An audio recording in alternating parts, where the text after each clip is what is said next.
a defender who might not have had the same level of praise that strikers in the same team you were playing in, or creative midfielders with assists were getting, did that ever frustrate you? Do you think it would frustrate something like Rodri? No, I don't think it would frustrate someone like Rodri. And to be honest, like the fact that they've just won 16 games in a row, I think he'll be able to overcome it. But I always did find as a defender, this is what I hated. So I was never somebody that would give too many verbals on the field, although I wanted to. And the reason I never did was because the striker only needs to do one thing well in a game and they receive all the accolades. So you could never talk too much until the game is done. You know, that's what I hated.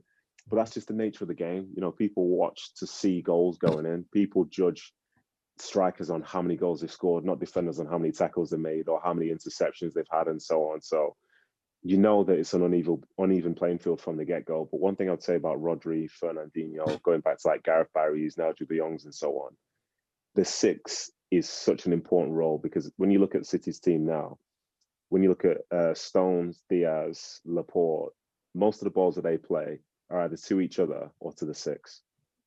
Most of the defending that begins for City before it gets to the back 4 goes through the 6.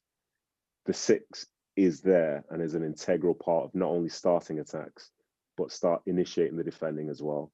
So if you talk about how they're scoring some great goals or how they're defending really well, like that is the central point of it all.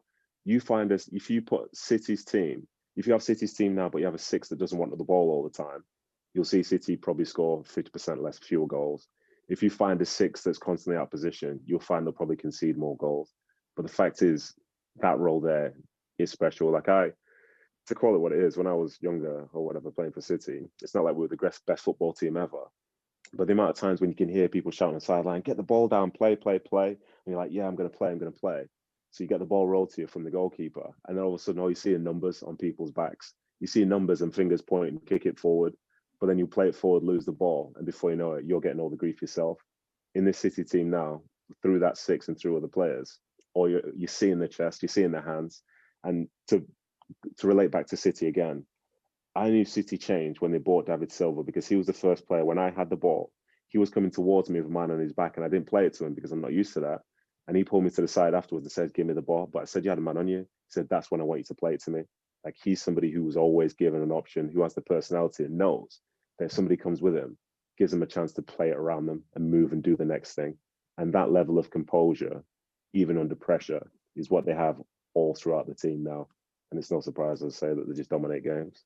And that bit of analysis is why Paul wants you on TV, why I want you on TV, because I don't want to sound smart aleck here, but that's what I see too. But I can't say it as eloquently as you or with the same authority because you played the game. Yeah, I know what you're trying to say, but the thing about TV, firstly, is I don't have a wardrobe big enough for TV, whereas Micah does. Like I'm more a radio guy because I can just turn up in my pajamas. But with the TV stuff, you can see that there's a certain amount of people who do everything. Like at the minute, I'm not sure if I've got a subscription to BT Sport or to seeing Rio Ferdinand. You know, that's just what it is. And to break into that, you don't, unless you've got a Champions League winners medal or like 5 league winners medals, they're not really there for it. But it's a shame because I think some people, they say it like how it actually is, but others, they're saying things which I really don't understand. Like there was a host who recently was saying how, I think for United, they were not playing, they said Van der Beek was having a bad game or something, and they kept doubling down on it, saying it. And they're saying the players, they're not giving him the ball, they're looking at him and they're not playing it to him. And I'm like, at no point in my career I've ever, even going back to like Sunday League, I've ever seen somebody be open, that's the right pass, and somebody not play it to them because they don't think the player's good enough, especially at the highest level. So I said, that's weird. And then he said, but with Fernandes, as a player, you know, they're just taking extra touches and looking to find where he is on the pitch and they're going to play it to him. I was like, that doesn't happen. That's literally never happened because you played the right pass in the right moment. You're not like, oh God, I'm having a panic attack. Oh, where's Fernandes? Oh, is it left back? Let's kick it back to left back. It's like, it's not a thing. But unfortunately, those people, the ones who've won stuff, they're the ones who essentially, you know, they do have an insight. They have more insight than people who haven't played. But I just know that the stuff that they're saying isn't true. And as every day, month, year passes from when they were playing, the stuff that they're saying has become more and more wild. And I'd love to be able to go up there and challenge it. But then the other side, again, with TV, is that you don't have the time. from when I was on BT Sport doing City versus Newcastle, I think. They ask you a question, says, and someone's in your ear saying, right, 30 seconds to get your answer off. Okay, fine, I say my 30 seconds. And then the next question comes into the co-host. He's got 30 seconds and he's spoken for 25. And I completely disagree. I've got 5 seconds to like try and fix it. Well, I can't. So off it goes. So it's a tough job. But I think for me, I think some people play the game and some people learn the game and knew the game, because there are plenty of people who go out there and just kick a ball around and play like throughout their entire careers. But then other people who understand why City are doing well. And it's not just because Gundogan's just like scoring loads of goals. It's because of the whole team aspects, but they don't see it. They don't understand it.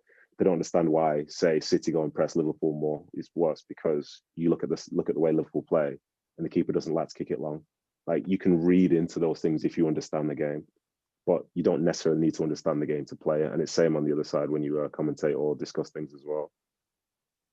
Are you enjoying this as much as me, Adam? I could just sit back and listen to Nedum, couldn't you? Yeah, it's great to chat to someone who has that insight.